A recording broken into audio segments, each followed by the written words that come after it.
the party master on Up and Go, The Bridge, 99 FM. From the look of things, portions of Kingston last night would have gotten some rainfall. Doesn't seem like heavy showers though, but the plants are all smiling this morning, at least those that I encountered. I didn't say I had a conversation though, because then you'd think that I'm a yeah, you'd think I'm going loco. But yeah, they seem quite happy with the little showers that they might have gotten last night. But it's a bright sunshiny morning. I had to put my sun visors down because guess what? The sun is blazing right now there, especially if you're heading in an easterly direction. Good morning to you. My name is Richie B. The Party Master is what they call me. And here we are on Up and Go. Taking on the baton from the big man himself, Jack Scorpio. You know, Jack's weekend starts from a Thursday. And he goes Thursday and then a Friday. And then tomorrow morning he's back. Morning, Jack. Have a good day. And we'll be listening to Jerusalem Rock tomorrow morning for sure. Somebody would say for sheezy. Today, it happens to be a Friday! Time now for headlines across the bridge.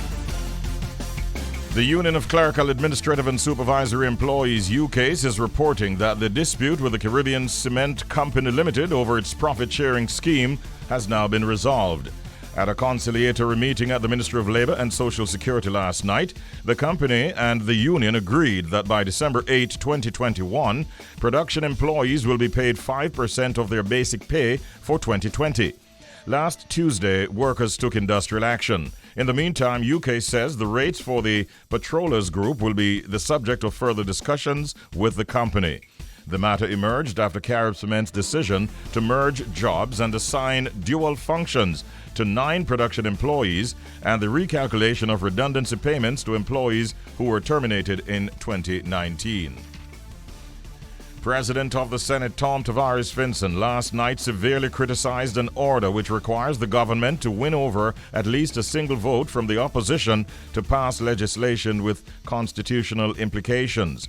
Tavares Finson, in a strident response after the government failed to get the single vote needed for the two-thirds majority to extend controversial states of emergency for another 3 months, said he was making the call as the president of the Senate in whom a degree of responsibility has been invested. The states of emergency, SOEs, were declared in St. James, Westmoreland, and Hanover in rural Jamaica, along with 4 police divisions in Kingston and St. Andrew on November 14 by the government, and needed endorsement from the Senate to continue beyond November 28, when the proclamations from the Governor General are scheduled to expire. With a failure to pass the resolutions in the Senate after being approved by 46 votes to 2 in the House of Representatives on Tuesday, this week, the SOEs will have to be abandoned by next Sunday. The result in the Senate was 13 in favor and 3 against. 5 opposition senators were absent. Angered by the opposition's vote to not extend the security measure, Tavares Finson said, "I do not, of course, participate in the debate. It does not, however, mean that I cannot voice my view and call the attention of the people of Jamaica from every quarter, from universities, from the various communities across Jamaica, from the Bar Association, members of the legal fraternity. I wish to bring to your attention the need to revisit the provision." He noted that the provision had allowed 2 opposition members of Parliament in the lower house to join with 3 members of the Senate to stifle the resolution. And just to tell you, between December 1 and 3, Madrid will host the 24th General Assembly of the World Tourism Organization, UNWTO, where the future of a strategic sector for many countries after the pandemic will be analyzed, bearing in mind the commitment to a more inclusive and sustainable tourism. In line with the UNTO's core priorities, the General Assembly will focus on building for the future through innovation, education, and tourism for rural development. In Madrid, the official headquarters of the UNTO, the organization will in fact launch its new initiative, Digital Futures Program for SMEs, designed to help small tourism businesses take advantage of the benefits of innovation. And we understand a new COVID-19 variant could show immune evasion and enhanced transmissibility, South African scientists are warning. The details are South Africa's health minister announced yesterday the discovery of a new coronavirus variant that appears to be spreading rapidly in parts of the country. Initially, it looked like some cluster outbreaks, but from yesterday, the indication came from our scientists from the Network of Genomic Surveillance that they were observing a new variant. Minister of Health Joe Pahala said, stressing that it is currently unclear where the variant currently dubbed B.1.1.529 first emerged. It has so far been detected in South Africa, Botswana, and in a traveler to Hong Kong from South Africa, according to Pahala. During a news briefing, genomic scientists said the variant has an unusually high number of mutations, with more than 30 in the key spike protein, the structure the virus uses to get into the cells that they attack. And that is a new development that we will definitely want to be paying attention to. So, ladies and gentlemen, it looks like the world in which we live right now it's going to be constantly that we're hearing about these new variants. It looks like it's going to be constantly that we'll be hearing about what do you call the jabs? Booster shots. It is what it is. That's the world we're living in right now.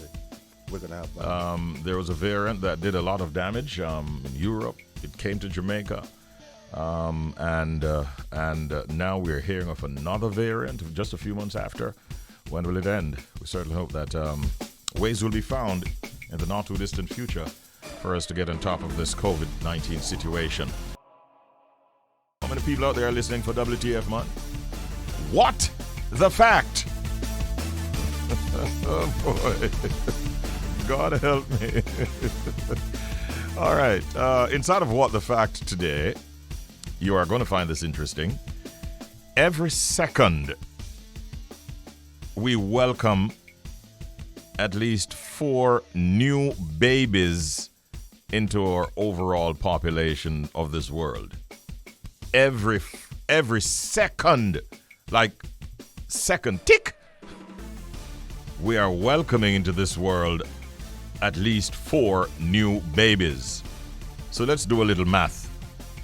What you're going to find then is that there are approximately 250 births each minute. It means that there are 15,000 each hour and 360,000 each day. Why are you all looking at me? I'm not responsible. It's not like I'm not taking the credit. I'm not taking the blame.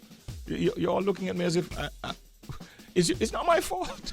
It wasn't me. Let me just put that out there. Everybody's looking at me as if you almost want to give me a round of applause. Don't applaud me. I take no credit. Neither do I take the blame for this.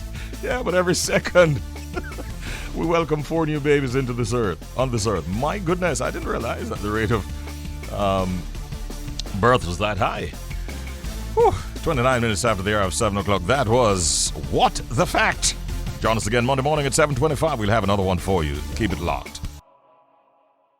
But right now, let's tell you, over 300 police personnel turned up at the Supreme Court in downtown Kingston yesterday to support the Jamaica Police Federation's efforts to get the government of Jamaica to honor overtime back pay.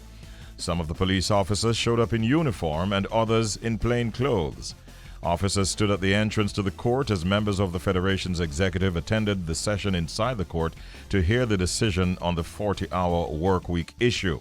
Well, we understand that no decision was made yesterday, and the law enforcers will instead have to return to court on December 16 this year. We're joined at this time by the chairman of the Jamaica Police Federation, Corporal Rohan James, who is our guest on the telephone at this time. Good morning, Corporal James. Good morning, Richie B, and to your listeners and to my hard-working colleagues and to those in the diaspora. Absolutely. We're happy to have you this morning, the morning after what was quite a day yesterday. Let me ask you, were the objectives of yesterday's actions by the police met?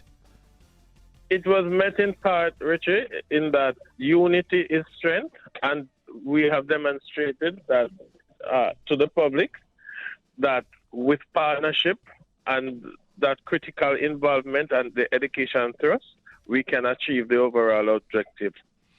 I'm sure you used the word demonstrated advisedly. Was it a demonstration, though? No, we were not demonstrating, Richie. We merely presented ourselves to ensure that we support each other, we show a strength of unity and camaraderie. We have it as estimated to be about 300 police officers. Is that an accurate estimate? It could well be 500. Number? It could well be 500. Really? Yes. So it really swelled as the day progressed. And you got representation from, would you say, all across the island? All across the island. Members were here from all across the island. And there were members also streaming from overseas. And our counterparts in the Caribbean region were also tuned in to what was happening. So you are now quite buoyed, I would imagine, by the level of support and unity. But what is happening in terms of the dialogue on this matter with your employers? It is clear that our employer is still uncaring about the fact that even when we served, that they should deprive us of our remuneration for work done. But one thing I will say to our employer, we have given them sufficient time, Richie, and it is clear that the public has also been seized on the fact that crime, criminality, and corruption and COVID is crippling this country.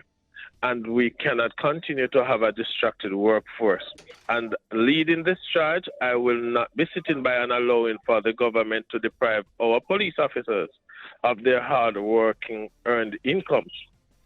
And whilst it is that the country continues to squander so much resources.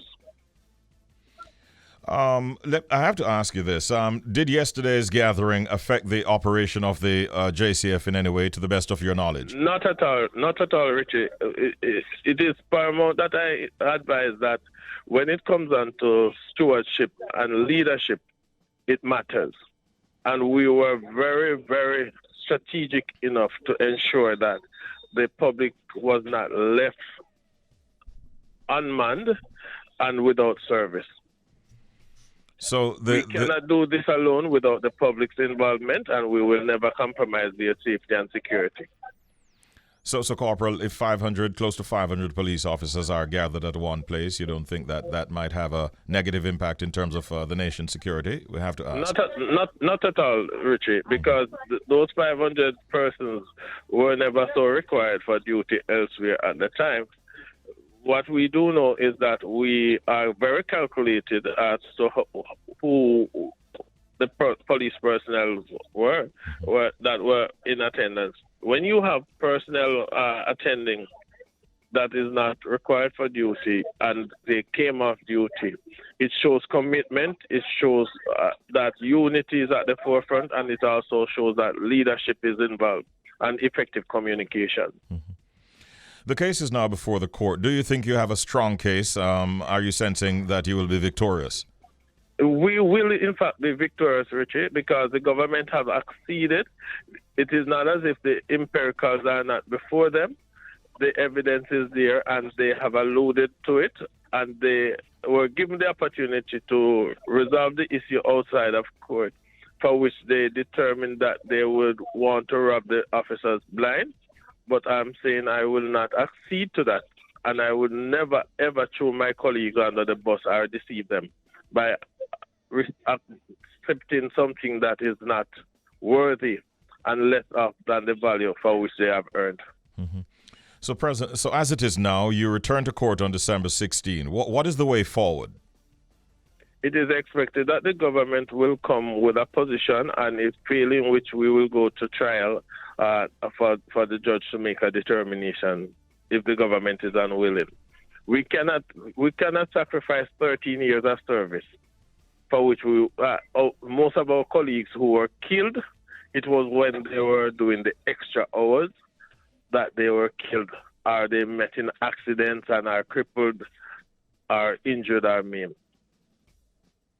So it really is a serious matter, and you take it very seriously, obviously. And I take it very seriously, Richard, because it is time, if you look at what is happening in the country, and if crime is a concern, you cannot distract the members of the Constable Force rank and file with the issue of remuneration. If national security is priority, the government must put the most the capital where it matters most. Mm-hmm. Are you convinced that your employers can afford to pay what you're asking? Indeed, Richie. It is not everything that you know as information you put in the public domain, but it is incumbent that the employer at this time acknowledges the sacrifices that we have made and that we would have responded to every shock, that economic shock that is, that the country experiences. And we were more than reasonable. And what it is that we are asking the employer to do is not unreasonable. You cannot have an organization existing for over 150 odd years and still we are languishing where our employers seek to breach the issue of overtime compensation. Modern day enslavement must never be entertained, and it is time that the abuse of the Constable Force rank and file membership cease, because under my stewardship I do not intend to take it in any quarters, and I will continue to implore my officers to be very respectful in the execution of their duties to the members of the public and not to seek to abuse them. They are our greatest stakeholders, and that is where the partnership and the resolve to fight crime, criminality and corruption in this country is going to be defeated. Is everything back to normal today within the JCF in the rank and file members that you represent? We are up and about and we are serving the public, Richie. Well, and you can rest assured I do not intend to have my members being distracted and withdrawing service from the public. We intend to hold our employer accountable, and I'm sure that the public, which is the greatest master, will continue to hold those who they elect accountable for any failure. There's one thing I have to put on the table in this discussion, Corporal Rohan James. You mentioned earlier, of course, the unity and the support which you're quite heartened by. But there are some, we're seeing posts on social media, for instance. I'm reading an excerpt from a post which says, "We support the Jamaica Constabulary Force in this protest. We, however, felt it necessary to point out the blatant hypocrisy here." And they further in the post make reference to the arrest recently of Joseph Patterson of the UIC, who was not allowed to go through with a demonstration. How do you respond to that kind of sentiment? The fact of the matter, we were never protesting, Richie, and we were never demonstrating. The fact of the matter, the officers who were all vaccinated turned up to give support, and we were very calculated, as I said, in our quest to ensure that we did not breach the Disaster Risk Management Act and compromise the safety of anyone who was in attendance. Do you get a sense that the public is with you on this matter? Indeed, Richie. The calls and the text messages and so forth are overwhelming, and especially from the diaspora and the Caribbean. Yes. What is your wish today? My wish is for the government to underscore the importance of the sacrifices that have been made and to make amends with the payment and to even offer us a payment schedule. We are prepared to go that far to give them a payment schedule to offset the cost that they have incurred. And this has been spanning for over 13 years across administration, and they cannot afford to continue to abuse the membership and to let the membership feel as if they are not a part of the system of justice. They must now demonstrate that they respect and value the law enforcement practitioners, and that they too deserve to be properly compensated. In addition to the overtime issue, are you also having an issue with the 4% increase that was offered? Indeed, Richard. The inflation price cost at this time, let alone 8.5% and a 4%, you are asking the police officers to operate at a deficit. And more so, it is not only that aspect of the inflation that you have to look at. It's the basic cost of the commodities that you utilize. and the average movement in that region is about 50 to 60%.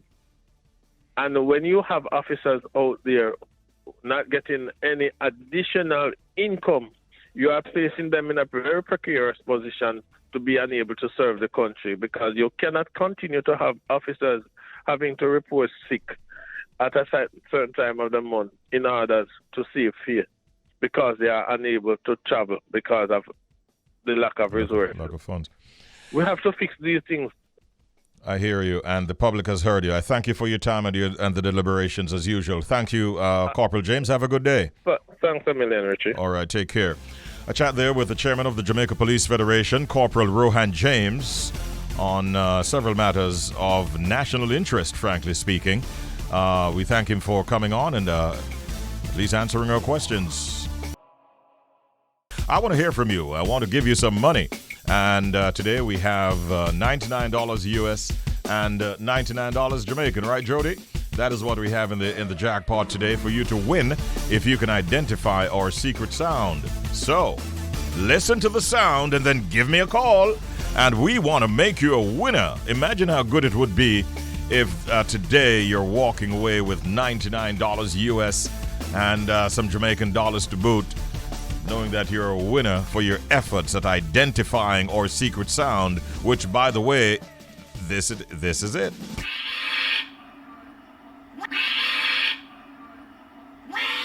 What the hell is that?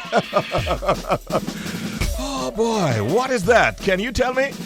Tell me and win the money. Good morning, you're on the air. Welcome to the Secret Sound game here on the bridge. Hello. Good morning, Richie. Good morning, how you doing? I'm good. Okay, who is calling? This is Ellie. Ellie out of Montego Bay is on with us early. And we're happy to hear from you as always, Ellie. Have you heard the sound and do you have your answer? I'm thinking it's the wombat. The wombat? WOMBAT.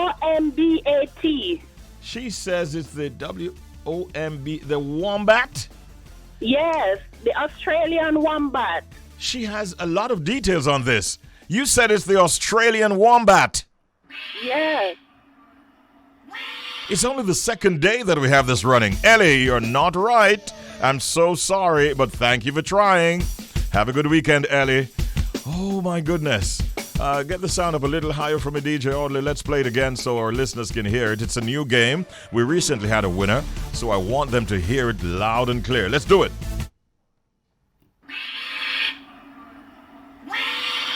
What sound is that? I really don't know myself. It kind of reminds me of a sound I would have heard from somewhere whilst growing up in Portland years ago. But I can't even put my finger on it. So, can you? Let me get another call up in here and see what's going on. Good morning, you're on the air. Welcome to the Bridge Up and Go show. And who are you? Good morning. Good morning, Richie. I'm Cunis. Good morning, Cunis. Yes. Cunis, we want to put you in the winner's enclosure, man. Put in some work and give me the right answer and get the money, Cunis. Come on. Can I get a clue, Richie? Clue? Second day, Cunis. No, no. Cunis, it's the second day that we're running this particular sound. We are not ready to give any clues as yet. So you have to just think it through and come up with your answer. What is your answer today? All right. Is it the Tasmanian devil? A what? Tasmanian devil. Tasmanian devil? Yeah. You sticking with that answer? Yes. You want to know my answer? I want to know your answer. No. Sorry, Cunis, that is not the correct answer. All right, let's play the sound one more time and allow you to do some work on the weekend. You'll hear the promo, but try to identify this sound. If you can identify that sound next Monday morning at 8:30, you will make it to the winner's enclosure. Now, Drake and Ye have decided that they're going to do a concert, and I think they kind of one person put something out there to say they were bamboozled into thinking that it was a free concert. So I looked at the design of the flyer, and honestly, you would get the impression that it was a free concert, but it is not. What they're saying is free a particular gentleman in whose honor the concert is being staged. So if you're reading across on the flyer, it says one thing, but if you're reading down, it appears to be saying free benefit concert. And as it is now, hundreds of people who were seemingly under the impression that the Ye and Drake free Larry Hoover benefit concert would have been free of charge are now finding out that if they want to attend that concert to see them performing on the same stage at last, it is going to cost them from $200 at the lowest level up to a maximum of $1,250 for a ticket. That means, you want to know what that sounds like in Jamaican dollars? Or don't even go there. In Jamaican dollars, you're looking at tickets ranging from the low of close to 30,000 Jamaican dollars to almost $200,000 for one ticket. Like one dege one to see Ye and Drake perform. All right. My thing with that, Richie. Yeah. What does that 200,000? Listen, I need a swimming pool. We need some caviar. We need some barbecue turkey. Although Thanksgiving would have, passed. Yeah. You're just thinking what you could do with that 200,000, right? What? KFC we can't buy with that. I want to show you the way these guys cleverly constructed the flyer, and it would appear like it's a free concert, right?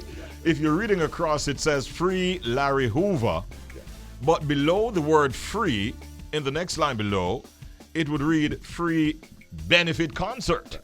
So it really tricked a lot of people, and now they're finding out that they really want to go to the concert, but they are not able to afford it.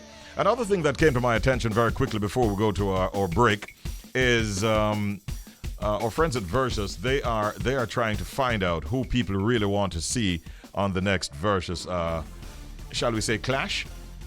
And a number of names are being put forward. I would like to put forward two names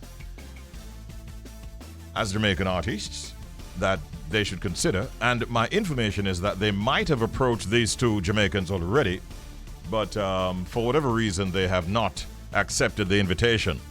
But let me tell you, I would love to see Capleton and Sizzler on a Versus event. Can't handle it. Yeah? Can't handle that fire there. You can't manage the fire there? Them versus can't. The V would have burned up. So people are saying Cash Money versus No Limit. They're saying Chris Brown versus Usher, Jodeci versus Drew, Avant and Joe, Lil Kim versus Foxy Brown, Nas and Jay-Z, Tony Tone and Mint Condition. A number of names are being put forward. Busta Rhymes and Missy Elliott. What a combination. And the names are coming in. Mary J. Blige and Tony Braxton. I am putting forward Capleton and Sizzler. And that's just my suggestion. As a matter of fact, we have an important discussion to get started right now, and it's all about reggae in the Grammys. And we're going to be joined any second now by two well-known individuals and persons that I know I can always call on when we want to have discussions like these. We have a music executive and Grammy Nominated Producer, Christy Barber. Good morning, Christy. Good morning, Richie. How are you? I'm doing well. Thank you so much for joining us today, Christy. I hope that you're doing well too. I'm okay. Thanks for asking. All right, wonderful.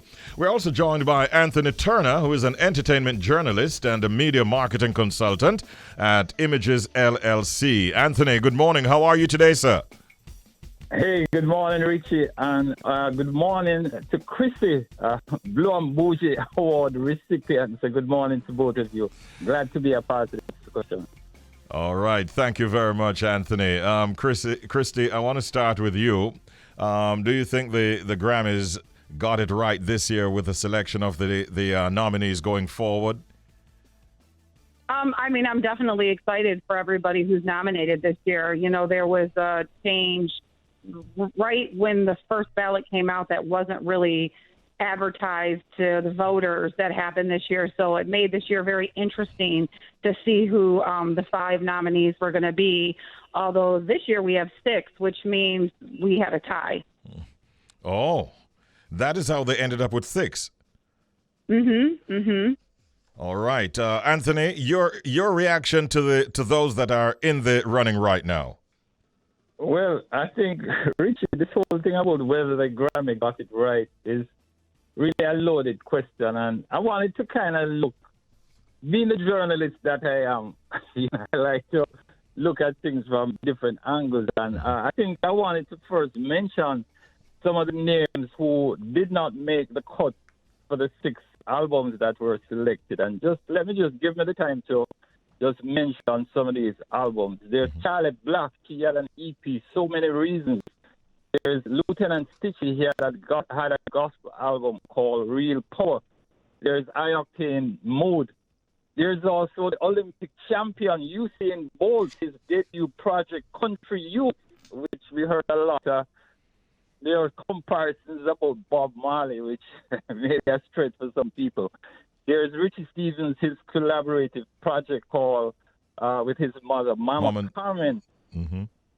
There's also Alkaline, and a lot of fans from Alkaline. Some of them are not very happy. And when I think about the name of his sophomore album, Top Prize, maybe he had Grammy thoughts in mind when he came up with that particular name. There's the Marley Factor. Bob Marley's grandson, Joe Mercer Marley, he dropped an EP that was snubbed for the Grammys this year. There's Sizzler, On a High, big album from Sizzler, of course. He has been nominated in the past. He didn't make the cut this year. There's the Festival 2021 Festival Song album that was an interesting a selection that was submitted this year. There's Lee Scratch Perry, who, as we know, he passed away this year. He is former winner. He, of course, won in 2003 with his Jamaican EP album. And he has worked with Marley. We've always heard about the Marley connection in the Grammy Awards. There was also Solid Gold, which is, of course, was the album from dancehall icon U-Roy, who, of course, passed away in February this year. So there are quite a number of albums that some people would have thought some of those could have made the cut. So the question, did the Grammy get it right? It is a loaded question. I think we can also add to that list an album that was out from Dexter Daps, which also did not make the cut. We know that for years you have been at it, Christy, wanting more, encouraging more Jamaicans and persons involved in the reggae industry to actually get registered so that they can, participate in the process. Are you encouraged by what is happening in that regard? Do you see more Jamaicans getting involved? Well, it's interesting that you said that, Richie, because I've had a bit of a challenge these last couple of weeks with doing interviews around the Grammy time, where instead of focusing on what I've been trying to educate people on since 2004, it's actually turned into a bit of a clickbait situation, and they're focusing on all the wrong things, and I'm getting very deterred from wanting to even do these interviews anymore. I have to be honest with you, this might be the last one I do. And I'm doing it with you because it's live and you're trusted, and I just don't understand why people are changing the narrative instead of focusing on what's important for the reggae album category. I'm going back to what Anthony Turner just said. Some of those names you listed, a couple of them weren't even on the ballot. They weren't even there. They weren't even there because they weren't even submitted. And that's the thing that I try to explain to everybody about this category, that we have to preserve it and we have to protect it. We have low submissions, and that always seems to be the point I'm making. But I recently did an interview that I was told was about me and the Grammys, and the interviewer mentioned to me something about a one rhythm album, and I'd mentioned to her I love one rhythm albums, but I don't ever see them being nominated, and I mentioned the reason why, and then the whole article turned into that, and people got angry about it, and it just recently happened to me over this Thanksgiving weekend. I had no idea about the Cynthia situation. And I was asked about the reggae album category and the Grammys and myself again. And I was asked a direct question that if you're nominated in the album category and you're a featured artist on a track on that album, does that make you a nominee? And I said no, because technically you're not. In the reggae album category, if you're a featured artist on the album, you're just a part of a nominated record. You're not a nominee. Next thing I wake up this morning, and it's on Dancehall Mag that I'm saying that Cynthia isn't a nominated artist. And technically that's true, except for one category that she was nominated in, which is Album of the Year. And it's kind of crazy because this year we have Spice nominated, who has worked so hard and got this nomination. You've got Atana again for the second time. Great feat for her. And Cynthia is featured on 4 albums that are nominated in major categories.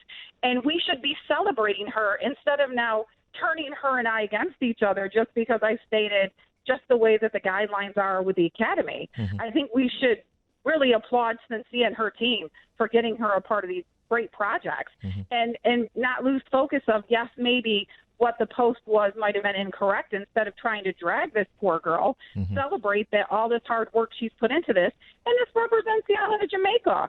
And that's the point I'm always trying to do, just making sure Jamaica's a part of the big stage, meaning the platform of it. You know what I mean? And I just don't understand why people lose such sight of that. So I didn't want to get onto a rant, but it is frustrating that I feel that people are still not focused. What happened this year that I was mentioning earlier was when the first ballot went out, we are now as voters, which, by the way, there's only 13,000 of us. And I say we because I've been a Grammy voter for 19 years. I'm like a unicorn. That's very rare that somebody votes that long and takes it that serious. What happened was outside of the general field, we are now only as voters allowed to vote in 3 fields, which means I can vote in the reggae field and 2 others. So I said this year it would be interesting to see what our nominees were, because now if you can only vote in 3 fields, you're going to go exactly where you're supposed to be voting in the industry that you're in, which is what the Academy wanted, which works for us with the name recognition thing, making sure we have the right people voting in our category that know what's going on this year within reggae music and their players within this space. And I think that reflected in the nominations that we had this year. We'll continue to see how that changes things. But these are the things that we should be focusing on when we're having these discussions in regards to our category, you know, instead of making it against the music. You know me, I love a one rhythm album, and I'm all for the artist advocacy. So kudos to Cynthia and all the other nominees. It's a heck of a feat. Jesse Royale, a brand new artist that's been on the scene for a little while, his first Grammy nod. I get excited when I see these young kids get their first Grammy nod. It's a big deal. That's the reason why I continuously speak about it every year. I want to stick with you on that point for a minute, Christy. Do you think that these changes, that in terms of the rules, is it a case of sort of leveling the playing field? What advised them to make these changes from your perspective? I mean, I think it's just that, just making sure that the people are voting in the categories they're supposed to be. Because I used to say this all the time. When I started this campaign in 2004, I had 1 registered voter on the island of Jamaica. So then I knew that the right people were not voting in our category. These were, like I used as an analogy, it might be a jazz musician from Minnesota, a white man that's 67 years old, will go and vote in his field but loves reggae and will go over to the reggae category, but he'll only vote for who he knows because he's not truly in our industry or even being kept up with what was the hottest records that year, who the new artists are. That's why it took so long for people like, and I used to say this all the time about Barris winning and Morgan getting nominated. Now they finally got nominated and won, but this has been a part of the fight. And then I'm mentioning Atana and Taurus back in the days, and now she's gotten nominated. So we're making slow strides. But like I said, the biggest concern for me is the low submission rates in our category. Reggae still is one of the front runners as far as music we inspire all over the world. So I don't see us losing the category, but we have to be very careful to make sure that we don't. instead of trying to nitpick all this other stuff that really doesn't matter. Yeah. To us in the reggae industry, that category matters, and we need to preserve it. Most definitely. We have to wrap because we have to go to our international global connection. Anthony, in 10 seconds, what should those who did not gain a nomination be doing now with their product if they believe in it, as I'm sure they do? You have 20 seconds. Well, I mean, as Christy said, once you make that product, it must be submitted, because if it's not submitted, then you don't stand a chance. If you're not in the race, you don't stand a chance. And the next thing is really about promotion, marketing. So you have to hire the right people to help to get the product in front of fans and Grammy committee and all of that, so people are aware of the project. So you can actually get a nomination. All right. I thank you, Christy, and I thank you, Anthony. We're out of time, but appreciate the thoughts as always. Have a great day today. Thank you. All right, Thank you. All right. Have a good day.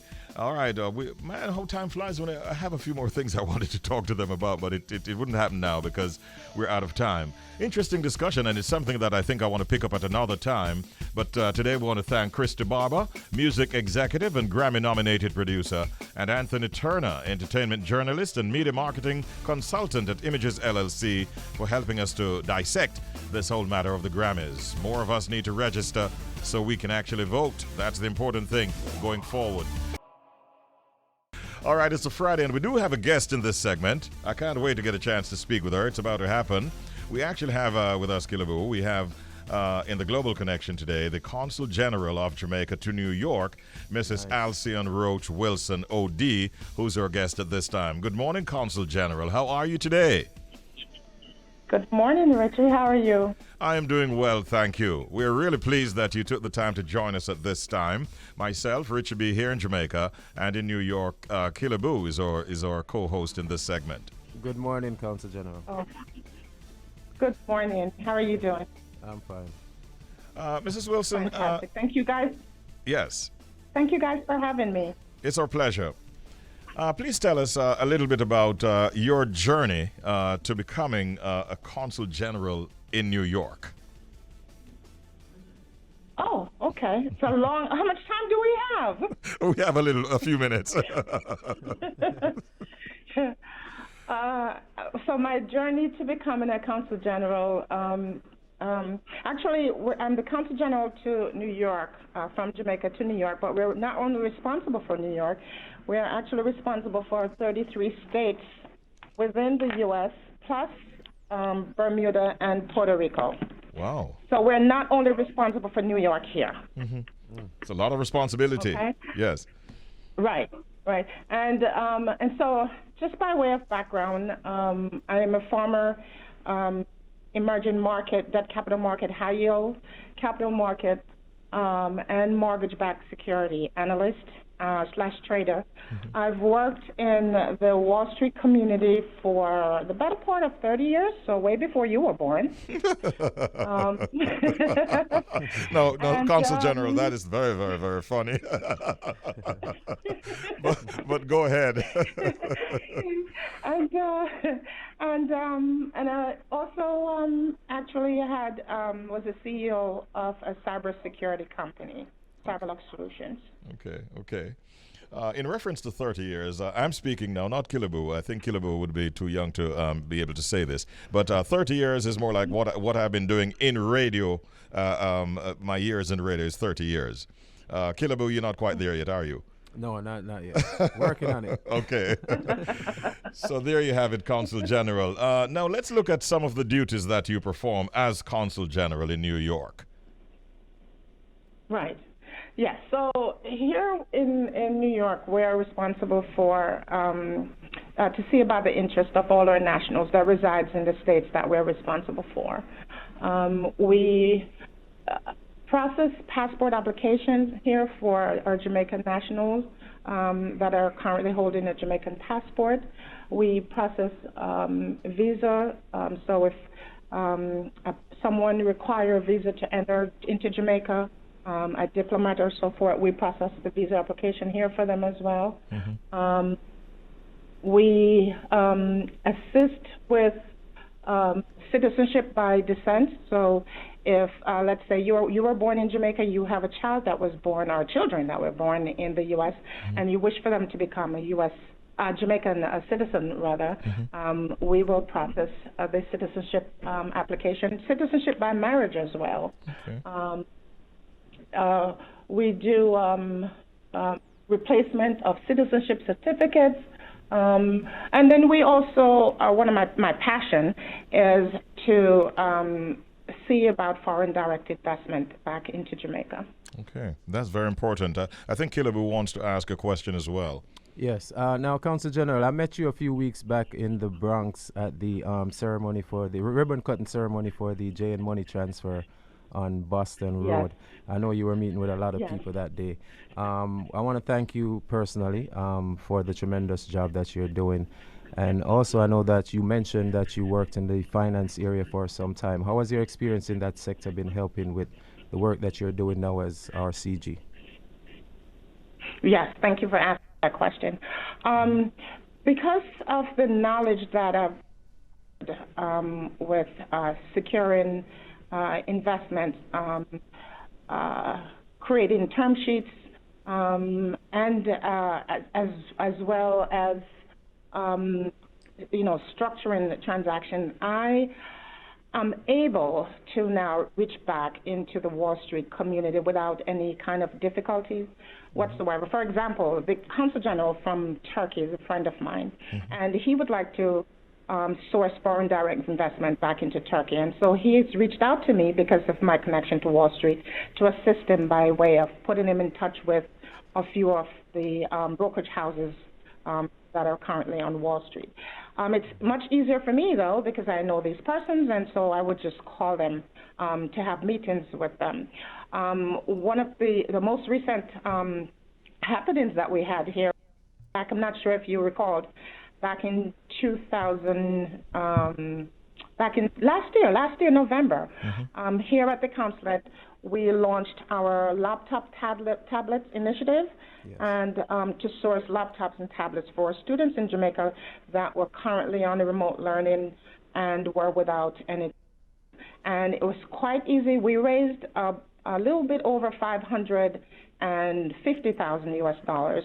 It was quite easy for us to do that because what I did was I picked up the phone and I just called on my former Wall Street colleagues to ask them to jump in and participate. And of course, they did in a really kind way. Fantastic. Just to follow up, what advice would you, speaking of students, helping students back in Jamaica, what advice would you give to young folks who want to get into finance? Okay. First and foremost, please stay in school. Education is so important. So please stay in school. You want to focus on subjects that will help you to direct you into that path. Math, any kind of economics, any kind of finance subjects. Read a lot. If I know you're in Jamaica, but if you have access online to the Wall Street Journal, to the Financial Times will help you a lot. You want to also make sure that you have mentors that will guide you along the path that you wish to take. I, for one, I had surrounded myself with mentors. For some reason, the mentors that I surrounded myself with were they're persons that are, and I still have mentors, are much older than I am, so that I don't lose my way, so to speak. Yes.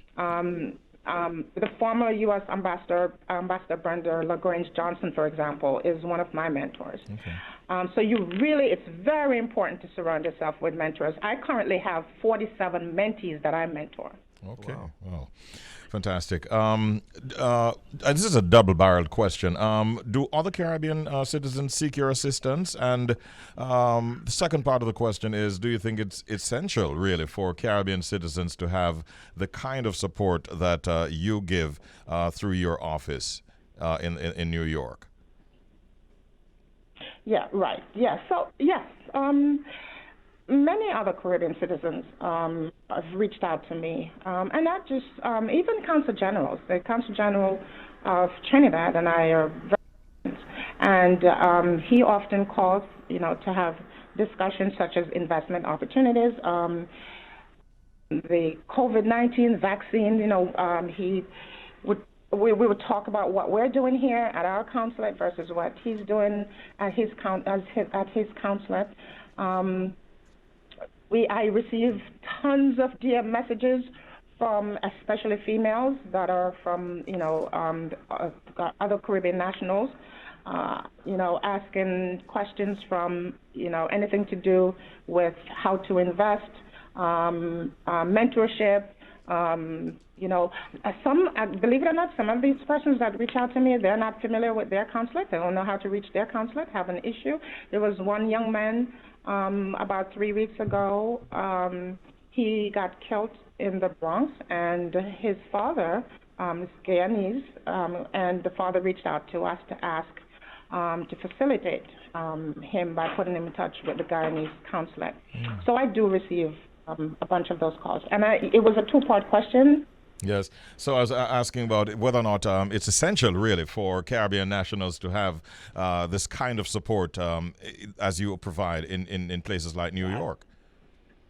Yes, absolutely, absolutely, because you want that voice, right? Mm-hmm. You want to have that voice that is there to speak up for you, to assist you with navigating. Living in New York, of course, you know that there's a lot that's happening here, and sometimes, you can lose your way, and so you just want to have that representative that you can call on at any time. Yesterday, and I'm not going to go in depth into this, but just yesterday, about 11 o'clock, I was getting ready to run downstairs to start my Thanksgiving dinner, and I received a phone call, and I was, I almost, for some reason, I wasn't going to answer the call. The number wasn't logged in my phone, so it wasn't someone that I'm familiar with. It was unknown number, but I thought someone was just calling to wish me a happy Thanksgiving, and I picked up the phone. Well, I have to tell you, that call took up my entire day. It was a woman from Brooklyn that is currently vacationing in Montego Bay. She had acquired she has 3 children, and she had acquired their citizenship by descent. She went down to Jamaica about a week ago with her 3 children, and what she did was she left their U.S. passport back here at home in New York, in Brooklyn. And so she was calling from the airport in Montego Bay yesterday. She got to the airport to depart back to New York, and JetBlue refused to allow her, well, not her, but the children to board, right? Because she needed to prove that the children are, in fact, U.S. citizens. Yes. Right, and so they wouldn't allow her to. She called around. Someone gave her my number, and she called me, and she was quite upset. She had no place to go. She had checked out of her hotel. Remember, this is not someone that lives in Jamaica, and in fact, she acquired the children's citizenship by way of her mom. So she was born here herself, and so she called. She was so upset, and of course, the first thing that came to mind is to send her to Kingston to the U.S. Embassy. But of course, they were closed as well because of the Thanksgiving holiday, and so and then when I called, I had my contact number for someone at the U.S. Embassy. When I called them, the first thing they said is that, listen, if we can facilitate her tomorrow, which is today, however, she needs to be vaccinated, right? So I called her back. She's not vaccinated. And so long and short of the story is I had to figure out how to get the U.S. passport from Brooklyn to my consulate, and so that I can send them down to Jamaica to her so that she and her children can return. So it's very important to have, the consulate, here in the U.S. that if you have any kind of issues that you're not able to figure out, you can call on us, and we're able to facilitate you. Fantastic, and from all indications, I heard even Killaboo make reference to it earlier. You're doing a fantastic job. I think you were down here recently for our launch at the in New Kingston. I remember as you popped up on our screen a while ago, and really wonderful having you on the program this morning. Continue doing what you're doing. Hope yesterday Thanksgiving was a good day, and I hope today Black Friday will also be a good day for you. Thank you so much. And I should be soon, so I hope to see you when next I'm there. All right, most definitely. Thanks for your time and your thoughts today. Have a good weekend. Take care. Have a great weekend. Thank you so much. Yes, thank you for having me. Wonderful. That is, of course, the CG, Consul General of Jamaica to New York, Mrs. Alsion Roach Wilson O.D. Nice chatting with her, Yes, bro. man. Yeah. A real down-to-earth lady. When Indeed. I met her in the Bronx when we were doing a live broadcast, Yes. she was the one who actually initiated the conversation. We were standing outside and she came out and she was like, "What's that you guys are drinking?" We were drinking some natural juice at the time. Okay. You know, so she wanted to know what we were drinking. Yeah, and man. That's how we started to talk. Really cool lady. Yes, All right, it's 20 minutes now before the hour of 11 o'clock. I think we're on our local break and we come back with some music from Jamaica. Sounds good? Sounds good. Global Connection. This is Romain Berger, you're locked into the Bridge 99 FM. Your Caribbean vibes amplified. Easy. Richie B, the party master, on Up and Go, The Bridge 99 FM.